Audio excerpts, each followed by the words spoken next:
कि मुस्कुराने की वजह ना ढूंढ ये जिंदगी यूं ही गुजर जाएगी, कि मुस्कुराने की वजह ना ढूंढ ये जिंदगी यूं ही गुजर जाएगी, कभी बेवजह मुस्कुरा के देख तेरे साथ तेरी जिंदगी भी मुस्कुराएगी। कि मुस्कुराते रहो जिंदगी में क्या गम है, मुस्कुराते रहो जिंदगी में क्या गम है, इस संसार में लोगों को टेंशन पहले से क्या कम है, सुख और दुख सिर्फ तेरे मन का भ्रम है, क्योंकि जिंदगी का नाम कभी खुशी कभी गम है।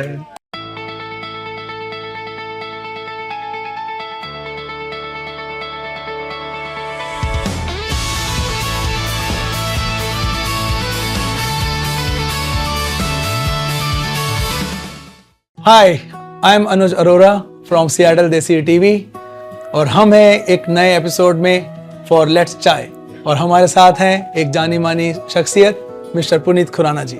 आपका स्वागत है शो में। Thank you very much. जैसे कहते हैं ना दोस्तों कि म्यूजिक एक अलग पॉजिटिव एनर्जी लेके आता है और उसी म्यूजिक में अगर हम स्पिरिचुअलिटी ऐड कर दें तो उसकी तो बात ही क्या।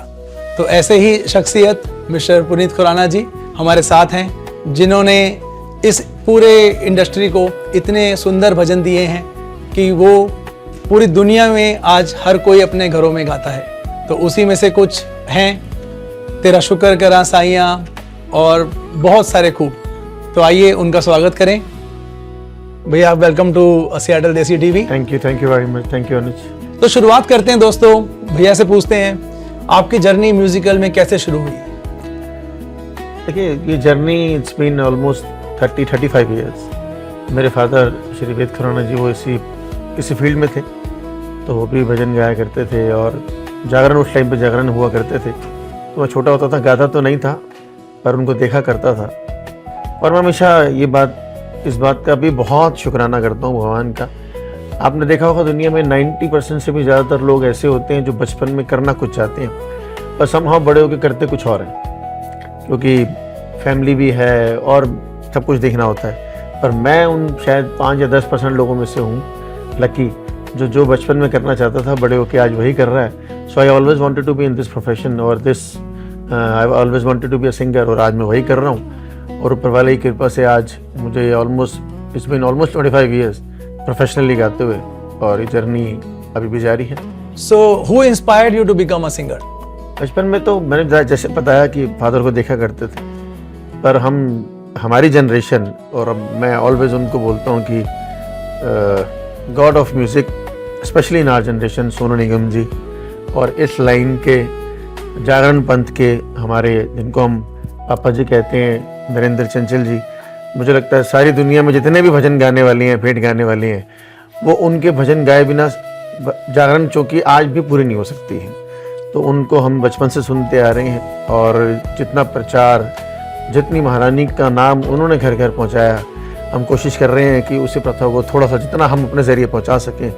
तो सोनू निगम जी और नरेंद्र चंचल जी ये हमारे आइडल शुरू से रहे हैं और हम उन्हीं को फॉलो कर रहे हैं। जैसा कि आपने बोला कि आपने नरेंद्र चंचल जी को फॉलो करा, पर जनरली जब हम लोग शुरू करते हैं सिंगिंग तो Bollywood is one of the inspiring thing. तो कैसा आपका जर्नी रहा, कैसी स्ट्रगल रही बिटवीन बॉलीवुड या फिर डिवोशनल? ठीक कहा आपने। व्हेन आई वाज यंग तो मुझे भी शौक था वो बॉलीवुड गाने का, और गाया भी। पहले स्टार्टिंग उसी से करी, बट पैरेलल मैं हमारे टाइम पे जागरण के बाद चौकियाँ जब मैंने स्टार्ट किया था स्टार्ट हो गई थी, और बॉलीवुड, मेहंदी नाइट और चौकियाँ महारानी के जागरण वो एक साथ चल रहे थे। 2008 में हमारी एक माता रानी की एल्बम आई थी, माँ मेरे भी घर आना। उसने थोड़ा सा हमें लोगों के घर पहुँचाया, बाबा की करी। फिर हमने उसके बाद जब मेरा शुक्राना तेरा शुक्र करा आया, उसके बाद से आप जानते हो कि सभी पूरी दुनिया में वो जब हमें वो रिकॉर्ड कर रहे थे तो आई न्यू कि this is going to be everybody is going to like it, but इतना पसंद करेंगे। और इट्स बीन 16 ईयर्स नाउ, और आज तक इतना पसंद करेंगे ये मुझे नहीं मालूम था, और ये कुछ नहीं है, ये उसकी कृपा है। जब शुक्र करा आया उसके बाद फिर मैंने वो जो बॉलीवुड था, क्योंकि ऊपर वाले ने, महारानी ने इतनी कृपा करी, ये काम बहुत बड़ा, और हर जगह एक पहचान बननी शुरू हो गई। मैं कहीं पर भी जाता था तो लोग मुझे जय माता दी, साईं राम, जय गुरु जी, राधे राधे। तो मैंने फिर वो बॉलीवुड धीरे धीरे ऐसे नहीं कि वो ख़राब है, बट क्योंकि आप एक यू नो एक आपकी एक पर्सनैलिटी बन जाती है, एक आइडेंटिटी बन जाती है। तो वो फिर मैंने छोड़ दिया and from last 15 years I am doing only devotional and religious program. तो इसी में ही आगे मैं एक और चीज़ आपसे पूछना चाहता हूँ कि जैसे मैं भी आपको बचपन से फॉलो कर रहा हूँ, तो I am a big fan of yours. Thank you. तो कुछ मैंने आपके इंटरव्यूज देखे थे, तो मुझे भी रियलाइज हुआ कि जो ये डिवोशनल पावर है, शक्तियाँ हैं, ये अपने आप चूज करती हैं जिससे उनको अपना नाम करवाना है। बिल्कुल। उसी कहानी में मैंने एक छोटी कहानी आपकी सुनी थी, तो अगर आप वो दर्शकों को बताना चाहेंगे कि कैसे आप साईं बाबा के संग जुड़े और आप एक बार शिरडी में थे, तो वहाँ पर क्या चमत्कार ऐसा हुआ था कि आप साईं बाबा के साथ जुड़ गए? पर्सनली मैं आपको सच बताऊँ, आपने यूज़ किया वर्ड, मैं चमत्कार से ज़्यादा कृपा पे बिलीव करता हूँ, क्योंकि वो कृपा करते हैं। हाँ जी, बिल्कुल। और वो ऊपर वाले बहुत कृपा करते हैं। मेरी वाइफ बाबा को बहुत, शिरडी साईं बाबा को बहुत मानती थी, आज भी मानती है, हम भी मानते हैं। तो 2004 से मैं जाना शुरू किया शिरडी में। हम लोग पहले नहीं जाते थे, हम शुरू से जय माता दी बोलने वाले रहे, पर हम वहाँ पे गए, बाबा ने कृपा करी, हर साल जाना शुरू किया। तो आई थिंक 4-5 साल जब गए तो मेरे मन में हमेशा होता था कि मेरे भजन कब चलेंगे शिरडी में। तो 2009 में हम लोगों ने अरदास निकाली थी, एक बाबा की अरदास, साईं अरदास। तो मैं और मेरी वाइफ शिरडी में ही थे और हम ब्रेकफास्ट कर रहे थे, तो मुझे कहीं से आवाज़ आई। तो मैंने कहा यार भजन तो अच्छा चल रहा है। यू नो, तो फिर उसके बाद धीरे धीरे मुझे रियलाइज़ हुआ आफ्टर फ्यू सेकेंड्स कि 5 सेकंड के बाद ये तो मेरा ही भजन चल रहा है। तो मैं ब्रेकफास्ट छोड़ के I started following that voice कि कहाँ से आ रही है। मैं वहाँ पे गया तो वहाँ मेरा भजन चल रहा था। मैंने अपनी ही सीडी उनसे बाय करी, उन्होंने मुझे पहचाना नहीं, बट हाँ जैसे वो मुझे सीडी देने लगी ना, तो उन्होंने पिक्चर मेरी सीडी के कवर पे देखी और मेरी तरफ देखा। देन ही रिकॉग्नाइज्ड मी और उन्होंने पूरी मार्केट को इकट्ठा कर लिया और जिनके भजन चल रहे हैं। देन ही सेड कि आपके भजन तो इस टाइम पूरी शिरडी में आप देखना, कहीं पर भी आप शॉप पे जाएंगे। तो वो बहुत बड़ी कृपा रही मेरे लिए कि आई वॉन्टेड दिस थिंग कि कभी मेरे भजन भी यहाँ चले। और फिर एक दौर ऐसा आया, जैसे मैंने आपको कहा अरदास, देन शुक्र करा आया, फिर सुखी रहे परिवार, रहम कर, साईं जी मेरे नाल ने, कि लगभग 4-5 साल तक बाबा ने इतनी कृपा करी कि हमारे ही भजन वहाँ पर गूंजते थे। बिल्कुल बिल्कुल। और ये उसके कृपा के बिना पॉसिबल नहीं है। उसी कृपा में आगे चलते हुए आपको वैष्णो देवी में भी मौका मिला गाने का, तो वो एक्सपीरियंस कैसा था कि जब आपको पहली बार पता चला या फिर वहाँ से न्योता आया? वो पल मेरी जिंदगी के सबसे खूबसूरत पल में से था। मैं एक स्ट्रॉन्ग, थोड़ा सा मैं आपको चाहता हूँ, मैं थोड़ा स्ट्रॉन्ग आदमी, मैं इतनी जल्दी इमोशनल नहीं होता हूँ। पर जब वहाँ जिस गुफा के बाहर आप लोग शायद 5-10 सेकंड भी नहीं बैठ पाते हैं, तो हम लोग वहाँ पे we stayed there for around 5 hours, क्योंकि तैयारी चल रही थी सारी, फ्लावर डेकोरेशन थे, साउंड सिस्टम लग रहा है, तो हम लोग वहीं बैठे थे। But the moment I started singing I could not, मुझसे गाया नहीं गया और मुझे ये हो रहा था कि मैं नहीं गा पाऊँगा, जबकि मैं हज़ारों प्रोग्राम कर चुका था, पूरी दुनिया में गा चुका था। बट जब दरबार किया कि मुझसे गाया गया, तो मेरे से गाया नहीं गया। मुझे ट्रस्ट में, मतलब मैं अभी भी आपको बता रहा हूँ ये बात, तो आई हैव कुछ बम्स की मैं वहाँ पे पहुँचा हूँ जहाँ पे ज़िंदगी में हमने कभी, ये तो हमारे ड्रीम में भी नहीं था कि हम दरबार के बाहर बैठ के, गुफा के बाहर बैठ के गाएंगे। और मैंने ऐसे एकदम से वहाँ पे कॉर्नर था, उसको पकड़ा ऐसे कि मैं एक्चुअली कहीं गिर ना जाऊँ बैठे बैठे। मैंने अपनी फीलिंग्स को इकट्ठा किया, कंट्रोल किया, इमोशंस को कंट्रोल किया। मेरे आंखों में आंसू आ चुके थे, मेरी वाइफ सामने बैठी थी एंड शी नोटिस्ड इट, तो उसने भी सामने से इशारा किया, बिकॉज जैसे मैंने कहा कि मैं चाहता था शिरडी में भजन बजे, तो दैट वाज माय ड्रीम। पर ये तो मेरे ड्रीम में भी नहीं था कि हम दरबार के बाहर कभी बैठ के गाएंगे, वो भी वैष्णो देवी दरबार, जहाँ पर लोग मत्था टेकते हैं तो पंडित जी कहते हैं टेक मत्था, तेरा पाप लत्था, चल। Hardly 2-3 second you are allowed to stay there. और हम वहाँ पे गा रहे हैं। एक डिवोशनल सिंगर के लिए इससे बड़ी ब्लेसिंग दुनिया में कोई नहीं हो सकती है कि मैं उसी दरबार पे गा रहा हूँ जिस दरबार के, मैं समझो कि बड़े बड़े हमसे पहले आर्टिस्ट नहीं गा पाए, क्योंकि उस समय महारानी ने नहीं ये चलन शुरू करवाया था। तो वो एक्सपीरियंस मैं बयां ही नहीं कर सकता, वो अलग ही था वो। और कभी मतलब मैं ये दुआ करता हूँ कि महारानी हर एक उसकी भेंटे गाने वाले को कम से कम एक बार जरूर वहाँ हाजिरी लगाने का मौका दे। तो जैसा कि आपने बताया कि आपको गाते हुए बहुत सालों हो गए, तो इसमें आपका फैमिली का सपोर्ट, उनका योगदान रहा होगा, तो क्या उसके बारे में कुछ बताना चाहेंगे? फैमिली सपोर्ट तो था ही, क्योंकि फादर पहले ही यही करते थे। तो बट हाँ, जब आपके फादर किसी फील्ड में सक्सेसफुल होते हैं ना, तो आई डोंट नो कि बट अननेसेसरी लोगों की एक्सपेक्टेशंस आपसे स्टार्टिंग में बन जाती हैं। बट समहाउ ऐसा होना नहीं चाहिए, बिकॉज ये वी आर इंडिविजुअल, हमारी अपनी पर्सनैलिटी है। और ये स्पोर्ट्स कह लीजिए या एंटरटेनमेंट इंडस्ट्री कह लीजिए, इसमें आप गिफ्टेड होते हो, आपको जनरेशन से नहीं मिलता ये सब, है ना। अब सचिन तेंदुलकर के बेटे सचिन नहीं बन सकते हैं, गावस्कर के बेटे गावस्कर नहीं बन सकते हैं, रफ़ी साहब के बेटे रफ़ी साहब नहीं बन सकते। तो हमारी अपनी मेहनत है। तो हम समहाउ ऑडियंस हमको तो टाइम नहीं देती है, वो सोचते हैं आए हैं बड़े ऑर्गेनाइजर के बेटे अच्छा ही करेंगे, नहीं। तो वो थोड़ी प्रॉब्लम भी रही मुझे, फैमिली की नहीं, लोगों की तरफ से कि जजमेंटल बड़ी जल्दी हो जाते हैं, एक्सपेक्टेशंस थी कि ऐसे अच्छा करेगा। आई टुक सम टाइम, जो कि सभी लेते हैं। फैमिली सपोर्ट बहुत रहा, फादर ने तो किया ही था। मेरी मदर की ब्लेसिंग हमेशा मेरे पे बहुत रही है, मैं शुरू से बहुत अटैच रहा हूँ, being an only son, only child.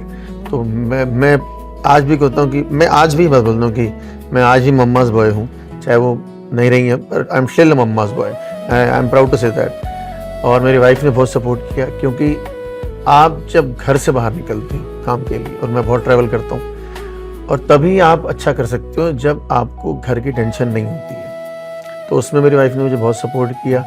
और जैसे वो जब मुझे कहते हैं जा जी ले अपनी ज़िंदगी तो उन्होंने वही मुझे किया कि जाओ जियो अपनी ज़िंदगी। And I am very happy कि मैं आई हैड अ ड्रीम कि मैं इतना घूमता हूँ, इतना 2014, 16, 18 में यूएस आया। तो मुझे ड्रीम था कि नहीं उनको साथ में लेके आना। And I am happy that she is with me in US in this trip also, and last year also she came with me.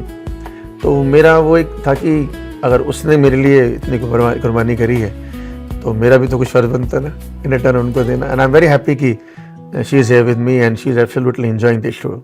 And पूरे अमेरिका ने, स्पेशली सिएटल में, मेरा इट्स बीन 10 डेज नाउ, और सभी ने बहुत प्यार दिया। मैं जब आया था तो इस टूर में 2 इवेंट थे, यहाँ पे 5 हो गए।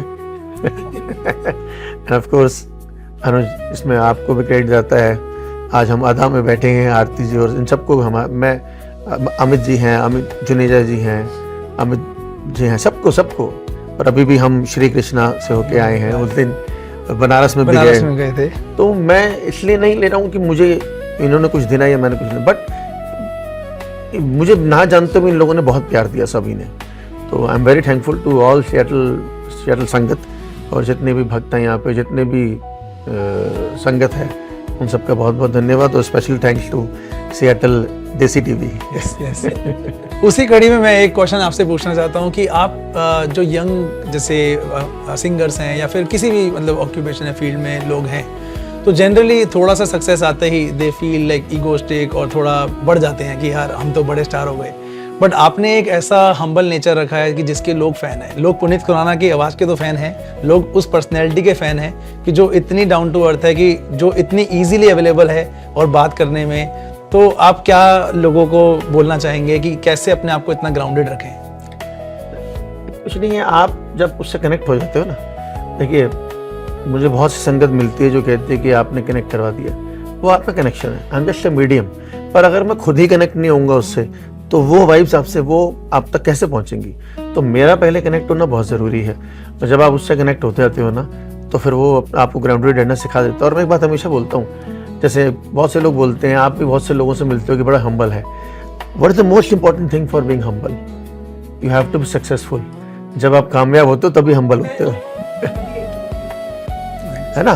क्योंकि जो कामयाब नहीं होगा उसका हम्बल होना ना होना मैटर नहीं करता। लोग उसे देखेंगे, जो कामयाब होगा उसी को लोग हम्बल कहते हैं। तो पहले आपको कामयाब होना है, और जब आप हम्बल होते हो तो फिर आप बहुत कामयाब होते हो।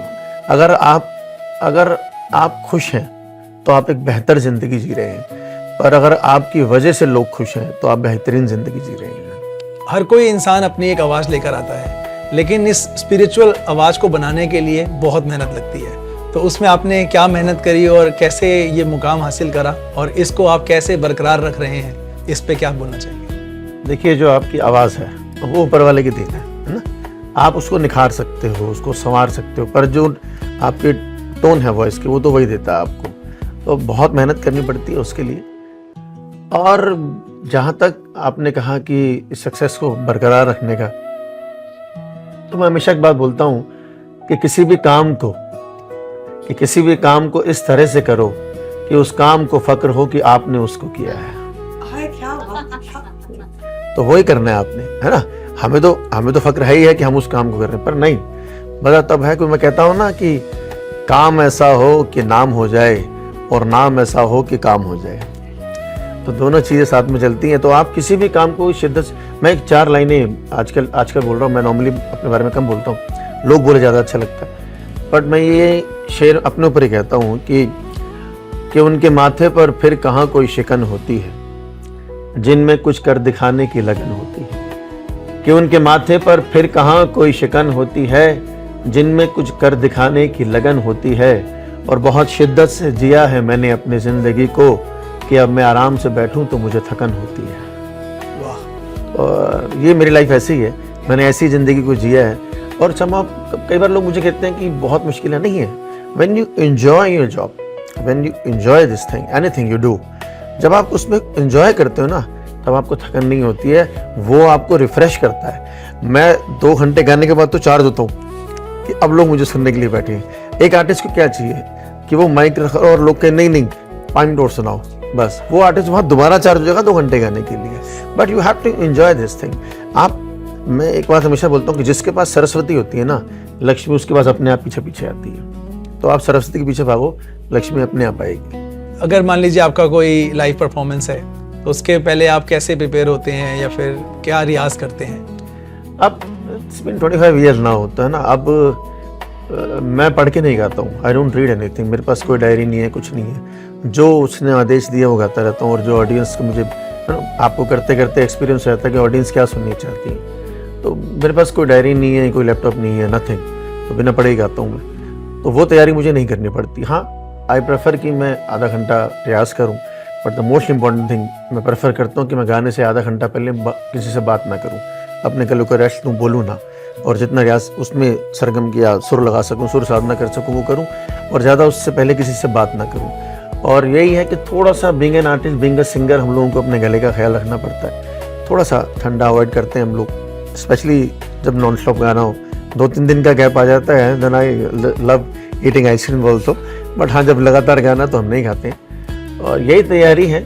मैं भजन की और प्लेलिस्ट की तैयारी नहीं करता हूँ। वो तो जो ऊपर वाले का आदेश होता है वही गाने रहते हैं। हमने आपको ऑन स्क्रीन बहुत बार देखा है, लाइव तो हम आपको देखते ही रहते हैं, आप इंडिया में हर जगह परफॉर्म करते हैं। आपका डे टू डे रूटीन कैसे रहता है कि आप सुबह से लेकर रात तक कैसी जिंदगी दिखती है पुनीत खुराना जी की? मुझे ऊपर वाले ने बड़ी कृपा की है और बहुत अच्छी लाइफ उसने मुझे दी है। जो मैंने शायद ज़िंदगी में नहीं भी सोचा था, उस परमात्मा ने मुझे उससे ज़्यादा दिया। और शुक्राना गाने से पहले शुक्राना करना सीखना ज़रूरी है।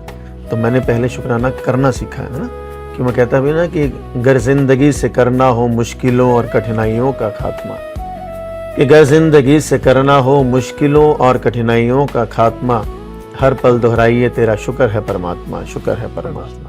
क्योंकि सबको गिला है कि हमको क्या मिला है, ये सबको गिला है कि हमको क्या मिला है, पर जो हमको मिला है वो कितनों को मिला है। क्या तो शुक्राना कहना बहुत आसान है, पर मानना मुश्किल है।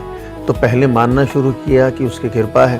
और सारा दिन में ऐसे रूटीन निकलता है कि सुबह थोड़ा सा हम लेट उठते हैं क्योंकि रात का काम है हमारा। और उसके बाद कुछ टाइम अपने, आजकल सोशल मीडिया पे काफ़ी टाइम निकल जाता है हम लोगों का न्यूज़ चैनल में, टीवी में ब्रेकफास्ट किया। लंच के बाद हम इंडियंस को थोड़ी आदत होती है, एक आफ्टरनून नैप की आदत होती है। तो आई प्रेफर टू टेक, मुझे मालूम है यहाँ पर यूएस में लोग नहीं ले पाते वो, वी आर ब्लेस्ड कि हम दोपहर को भी थोड़ा सा सो जाते हैं, रेस्ट करते हैं। और 4 o'clock 4:30 के अराउंड मैं अपना इवेंट के लिए रेडी होना स्टार्ट करता हूँ। और जो मैं आज जो आपने कहा जनरेशन को, यहाँ पर ये चीज़ होती है, इंडिया में नहीं होती है नॉर्मली। कई बारी मैंने हमेशा फॉलो किया है, I am never on time but I am always before time. मैं अपनी लाइफ में I have done more than 4000 events और लाइफ में एक पर भी कभी लेट नहीं हुआ। I am not on time, I am always before time. तो आप वक्त की कदर करो, ये बात भी नोट करना कहते, क्योंकि जब वक्त होता है तो समझ नहीं होती, और जब तक समझ आती है तब तक वक्त निकल जाता है। बहुत ही खूब, बहुत ही खूब। तो वक्त किसी का इंतजार नहीं करता, तो आप उस वक्त को पकड़ के रखो, आप उसकी इज्जत करो। उस समय को पूछने वाले तो दुनिया बैठी है, हमें पूछने वाला कोई नहीं है। तो बस जब तक हम लोगों को समझ आती है तब तक वो समय निकल जाता है। बहुत से आर्टिस्ट नहीं, हर प्रोफेशन में बहुत टैलेंटेड लोग हैं, है ना। टैलेंट डज नॉट मैटर, है ना, डेडिकेशन मैटर्स। आप कितने टैलेंटेड हो कोई फर्क नहीं पड़ता उससे, आप कितने डेडिकेटेड हो वो फर्क पड़ता है। टैलेंटेड तो बहुत लोग हैं पर डेडिकेटेड नहीं है। आपको डेडिकेट होना है कि आपको अपना 100% नहीं देना है, 100% तो सभी दे रहे हैं, कुछ एक्स्ट्रा देना है, तभी आप चलोगे उस प्रोफेशन में। तो जो आज सब जो भी अपनी अपनी फील्ड में कामयाब है उन्होंने कुछ तो अलग किया होगा ना, तभी तो ज़्यादा आगे निकले हो। जैसे कि अभी आपने बताया अपना 100% देना, तो उसी में ही एक सवाल हमारे दर्शकों का है कि मान लीजिए कि अगर आपको एक और लाइफ मिलती, तो अगर सिंगिंग ना आपको करनी होती तो वो क्या हॉबी होती जो आप पूरा करते? पहली बात तो अगर उस लाइफ में सिंगिंग ना मिलती तो मुझे वो लाइफ चाहिए ही नहीं, मुझे यही चाहिए। हाँ, हॉबी की बात वो है क्योंकि हम सब लोग इंडियंस हम लोगों को क्रिकेट का बहुत शौक होता है, तो मैं तो ऑनेस्टली कहूँ तो रणजी ट्रॉफी गली मोहल्ले के क्रिकेट भी देखता हूँ, मुझे उसका बहुत शौक है देखने का। आई लव वॉचिंग स्पोर्ट्स, क्योंकि पर्सनली ये मेरा पर्सनल है, ऐसा नहीं कि I am being judgmental, it's not about cricket, any sport. पर आप कोई ना कोई स्पोर्ट ज़रूर फॉलो करो, बिकॉज वो जो स्पोर्टिंग स्पिरिट होती है ना वो आपके अंदर आती है। वो जब आप किसी न किसी स्पोर्ट्समैन होते हो या यू लाइक स्पोर्ट्स, कोई भी गेम हो, आइदर आप यहाँ पे हैं बास्केटबॉल लाइक करें, कुछ भी लाइक करें, फुटबॉल लाइक करें, बट एक अंदर से आपके ना स्पोर्ट्स की तरफ एक लगन जरूर होनी चाहिए, तभी आप स्पोर्टिंग होते हो लाइफ में। आप चैलेंजेस एक्सेप्ट करते हो, क्योंकि स्पोर्ट्समैन की लाइफ में बहुत चैलेंजेस आते हैं, हमारे इतने नहीं आते क्योंकि हम सिर्फ दे रहे हैं, हमारे ऊपर अटैक नहीं हो रहा। पर जब आप क्रिकेट खेलते हो या फुटबॉल खेलते हो या कोई भी गेम खेलते हो तो सामने वाला आप पे अटैक भी कर रहा है, तो you have to defend also, तो आपको बहुत कुछ सीखने को मिलता है। तो मुझे स्पोर्ट्स सीखना बहुत पसंद है। और मैं मूवीज़ भी ना क्या कहते हैं वो जो आजकल नेटफ्लिक्स पे क्या आती है वो बिंज वॉच नहीं सीरीज। हाँ, मैं मूवीज़ भी सीरीज की तरह देखता हूँ, क्योंकि आधा घंटा आज देखी, आधे घंटे के 2 दिन बाद देखी, 15 मिनट की फिर देखी, तो मेरे बेटा तो कहता है भी ओहो पापा ने मूवी लगाई है, 1 हफ्ते में ख़त्म होगी। बस यही मेरा है शौक़ है कि मुझे शॉपिंग करने का बहुत शौक़ है। मेरी वाइफ से ज़्यादा मुझको शौक़ है शॉपिंग करने का। और मुझको एक ही शौक़ है ज़िंदगी में, अच्छा पहनने का बहुत शौक़ है मुझे, कि मैं घर से निकलूँ, अपने इवेंट पे जाऊँ, अच्छे से आउटफिट का वो आपने देखा है, मेरी वार्डरोब देखी होगी आपने? यस, बिल्कुल देखी है। हाँ, मुझे बहुत शौक है कि मुझे अच्छे से बन ठन के रहना है। मैं कहीं जाऊँ तो बल्कि जब पहले यंग था, तो अब तो चलो सबको मालूम है, जब मैं यंग था तो मुझे लोग कहते थे, जो स्पेशली जो दूल्हे होते थे, हमसे अच्छे तो आप ही लगे रहो भैया तैयार। मैंने यार मैं तैयार भी ना हूँ। तो भैया आपसे एक चीज पूछेंगे कि ये बताएं कि कोई ऐसी एक चीज जो किसी को ना पता हो पुनीत खुराना जी के बारे में। I am very diplomatic. Yes, to be honest, I am very diplomatic, और ये बहुत कम लोगों को पता है। कई बार इस चीज़ को एक्सेप्ट करता हूँ, कई लोग इसको हम्बलनेस बोल जाते हैं, पर नो, आई एम डिप्लोमेटिक। और sometimes I have to accept, I am accepting this thing कि I have to be diplomatic at times. कई बार आपका मूड नहीं होता है ना, कई बार आपका मन होता है कि ये 3 घंटे का कह रहे हो, आप सही से उतर रहे हो, and people are like they are pulling you और पुशिंग यू इसके लिए, और आपका मन बिल्कुल नहीं होता, आपका मन होता है इसको पीछे कर। But at times you have to be diplomatic, you have to keep a smile on your face, you have to stay grounded so that people should say कि हाँ जी बहुत अच्छे। बट ऐसा नहीं है कि वो मैं अडेप्ट कर रहा हूँ, वो मुझे करना पड़ जाता है कई बार, क्योंकि sometimes you don't feel like talking to anyone after your performance. आप 3 घंटे गाने के बाद कई बार इतना टायरिंग हो जाता है कि you don't like talking to anybody. But कई बार संगत नहीं समझती इस बात को, तो at that time I have to be diplomatic. कई बार उसको ग्राउंडेड भी बोल सकते हैं, but every time you can't be grounded, क्योंकि प्रोफेशन ऐसा है ना, है ना, काम ऐसा है, तो every time you are not grounded. So at times you have to be diplomatic, and we have to manage all the things. We have to keep a smile. Either it's a fake or real. वो आप decide करो. But we have to keep a smile on my face. I have to keep a smile on my face so that जो मेरे से मिलने हैं वो can नहीं बड़ा वधिया बंदा है, मैं हूँ भी वधिया, but हाँ कई बार आपको अपना वो जो एक aggression हो जाती है ना, कई बार वो आपको छुपानी पड़ती है, and that you have to learn कि आपके मन में उस टाइम पे ऑडियंस, क्योंकि they are expecting a lot of things from you, और वो अच्छा ही उम्मीद कर रहे हैं आपसे, उनके specially being into devotional field, उनके मन में एक आपकी अलग से एक फिगर बन चुकी है ना, एक अलग से छवि है। तो वो मैं अपनी टीम को भी कई बार बोलता हूँ कि अगर हमने जो 3 घंटे गाया है ना, अगर जाते जाते उनके साथ फोटोग्राफ नहीं कराई तो वो 3 घंटे में बेकार हो गए, वो भी खराब हो जाते हैं कराए। तो कोई बात नहीं, जहाँ इतनी देर कराए यार 5-10 मिनट और से, पर ठीक है वो चीज़ें हर कोई नहीं समझ सकता, वो दैट आई नो। और मेरी वाइफ भी कहती है कि हाँ मुझे पता तुम कई बार लोगों को बड़ा अच्छे से संभाल लेते हो, sometimes we have to manage. और अगर ऐसा कोई आर्टिस्ट जिसके संग आपको काम करने का मन हो और आपने आज तक ना किया हो तो वो कौन होगा? देखिए चंचल जी के साथ मैंने चंचल जी के साथ गाया है, उनके पीछे गाया है, साथ नहीं कहूँगा, मैंने उनके पीछे भी गाया है उनके साथ। ऐसा नहीं कि मैंने उनके प्रोग्राम पे गाया, वो मतलब मेरी किस्मत थी कि वो 1-2 इवेंट में हमारे आए, तो हमने रिक्वेस्ट करी एक भजन गाने के लिए, तो बस वो गा रहे थे तो मैंने छुप के गा लिया उनके साथ गाने की तो मेरी हैसियत नहीं थी। और सोनू जी को मैंने देखा ही है लाइव, गाया तो कभी नहीं, और कभी भैया तक, मैं उनको भैया ही बोलता हूँ, आप जानते हैं, तो कभी उन तक अगर उन तक इंटरव्यू पहुँचे तो भैया डेफिनेटली, मैं बस एक लाइन ही चाहे आपके पीछे गाना चाहूँ, but definitely I would love to sing with you. So message ये सोनू भैया आपके लिए है, सोनू निगम जी, पुनीत भैया आपके संग गाना गाना चाहते हैं तो एक बार लेट्स डू इट। और इस वीडियो पे यूट्यूब पे कमेंट जरूर करेंगे हमारे व्यूअर्स जब ये जुगलबंदी हमें देखने को मिलेगी। जी बेशक, जरूर। तो जैसा कि हम सब जानते हैं कि आजकल तो एआई का ज़माना है, एवरीवेयर इट्स एआई। सो पुनीत जी आपसे एक और क्वेश्चन है कि आपके क्या थॉट्स हैं कि एआई जनरेटेड म्यूजिक या फिर सोलफुल म्यूजिक? एआई का पहला वर्ड है आर्टिफिशियल, उसी में सब कुछ आ जाता है, दैट्स आर्टिफिशियल, है ना। और आप जितना मर्जी रिकॉर्ड कर लोगे, पर जब आपको लोगों को कनेक्ट करना होगा तब सोलफुल म्यूजिक ही आएगा सामने। आप उसको आर्टिफिशियल म्यूजिक से कनेक्ट नहीं कर सकते। टेक्नोलॉजी बहुत अच्छी चीज़ है, लोग उससे कर रहे हैं, करना भी चाहिए, जब तक उसका सही यूज़ हो रहा है टिल देन इट्स गुड। पर जब उसकी वजह से जो डिजर्विंग है अगर वो सफ़र करते हैं देन हम उसके अगेंस्ट है। पता भाई एआई इज़ गुड, लोग अच्छा यूज़ कर रहे हैं उसका, उसके बहाने ना जाने कितने ऐसे लोग हैं जो शायद जिनको बहुत शौक था गाने का वो नहीं पूरा कर पा रहे थे, वो कर रहे हैं, तो उसमें कोई हार्म नहीं है। पर हाँ ये है कि वो लाइव में अभी नहीं कर सकते आप, लाइव में तो आपको सब कुछ रियली चाहिए, क्योंकि आपको कनेक्शन चाहिए, आप अपनी रिकॉर्डिंग कर सकते हैं, उस पर म्यूज़िक बना सकते हैं, लोग बना भी रहे हैं और अच्छी बात है, इसमें कोई बुराई नहीं है। बट हाँ जहाँ कनेक्शन की बात आ जाएगी, जहाँ सोलफुल म्यूज़िक की बात आएगी, जहाँ आप लोगों को रूबरू हो सकेंगे, तो फिर वो तभी पॉसिबल है जब सामने बैठने वाले भी रोबोट हो और एआई गा रहा हो। सो आखिरी कुछ 2 लाइन आप सियाटल देसी टीवी के व्यूअर्स को क्या कहना चाहेंगे? सियाटल देसी टीवी के सभी एक बार दर्शकों को नमस्कार। जितने भी लोग हमें देख रहे हैं, जिन्होंने इस इंटरव्यू को फॉलो किया, उन सभी को मेरा प्यार भरा नमस्कार है।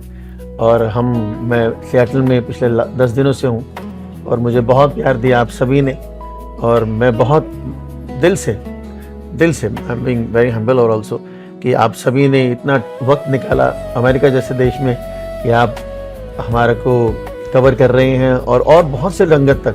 सोशल मीडिया का यही एक बेनिफिट है कि मैं जहाँ तक नहीं पहुँच सकता वहाँ तक आप लोग हमें पहुँचाएंगे। आपने इतना टाइम दिया मुझे, और मैं उम्मीद करता हूँ कि ये सिलसिला ऐसे ही जारी रहेगा और आप सभी का साथ मिलता रहेगा। हमें आपकी ज़रूरत है, आपको हमारी ज़रूरत है। Thank you very much. Seattle को, सभी को, पूरी यूएस को मेरा बहुत प्यार भरा नमस्कार। सभी को एक बार धन्यवाद, थैंक यू वेरी मच। सभी को जय माता दी। तो महारानी का ये चूड़ा है जो आज अनुरोज और मैं दोनों मिल के आपके गा रहे हैं, और सुनिएगा। किस कड़िया कमाल मैया दा, बाही चूड़ा लाल दरस पा, सेवक होण निहाल चूड़ा किस कड़िया, मेरी माँ दा चूड़ा किस गड़िया, ए लाल चूड़ा किस कड़िया कमाल मैया दा, बाही चूड़ा लाल दरस पा, सेवक होण निहाल चूड़ा किस कड़िया, मादा चूड़ा किस गड़िया, ए लाल चूड़ा किस कड़िया। ओ पवन मैया दा चंगा के चरणा विच वगे, जय हो। ओ चरणा विच पए वगदी गंगा के जोतां जागदियां, वाह वाह जोतां जागदियां, वाह वाह जोतां जाग, माता रानी दे दरबार जोतां जागदियां, वाह वाह जोतां जागदियां। मेरी माँ दा चूड़ा किस गड़िया, ए लाल चूड़ा किस कड़िया। ओ आरसी गुलाबी गुल्ला नाल ते कसुम रंग केसरी बदामी काला दूधिया सलेटी तरबूजी आसमानी, हीरा रेठणी ना बीते पयाजी नीला मेहंदी रंगा माल्टा सिंदूरी, आरसी गुलाबी गुलानार ते कसुमा रंग केसरी बादामी खट्टा मोतिया सरमोही काला दूधिया सलेटी तारे बुझिया समानी हीरा रेठड़ी होना बीते पिया जी नीला मेहंदी रंग माल्टा सिंदूरी मेरी मादा चूड़ा किस गड़िया ए लाल चूड़ा किस गड़िया ए कमाल चूड़ा किस गड़िया।